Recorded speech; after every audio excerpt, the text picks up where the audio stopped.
been digging up history for decades. And now he has enough dinosaur bones to open his own museum. Vince Vitrano takes us back in time. It's Wisconsin's own Jurassic Park, and we get a behind-the-scenes look. At the intersection of Highway A and O in rural Walworth County, there's a four-way stop, but no one actually does. They just keep rolling through. The owner of the general store wants that to change. This is the front claw of a Tyrannosaurus rex. I think it's third or fourth that's ever been found. Jim Boyd has spent a lifetime collecting pieces of the past. And this is a left mandible or jawbone from a Triceratops. Everything in here is like a piece of time, from historical to the prehistoric. That's a lot of bones. Even Jim defies time. I am 74, 75 this year. He has a childlike energy despite having the use of only half a lung.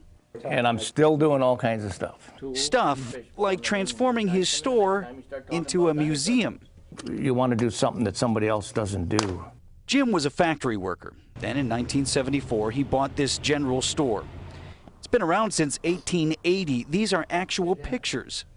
Since then, it's been a bait shop and then a taxidermy, and now... Most people don't do this. A dino store? You're one of a kind. Well, not one of a kind, but you're almost that. It's filled with mementos. Everything that goes on with the earth, I just love. Arrowheads from younger days, ducks and bucks from his stint as a taxidermist, and of course, dinosaurs. These are Edmontosaurus. Jim has no formal training. In fact, it was while deer hunting in Montana more than 25 years ago that Jim discovered his trade. Is this dinosaur? No, it can't be dinosaur. I would never find a piece of dinosaur bone. But I looked around, there's pieces laying everywhere. So he and his brother got a screwdriver and a spoon and just started digging. We shouldn't do this. We can't do this. We got to leave it. I got to go home and got to find out what's what. What turned out to be a 65-million-year-old bone. Jim was hooked.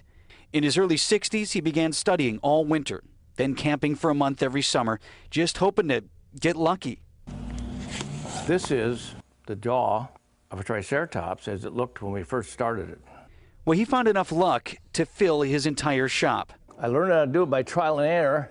And the amateur quickly gained acclaim. And it's just nothing but a puzzle you have to put together. He made some one-of-a-kind discoveries, went on digs with universities, and now has even passed his prehistoric passion on to the next generation. His grandson Clint is a professional paleontologist. It makes me feel great.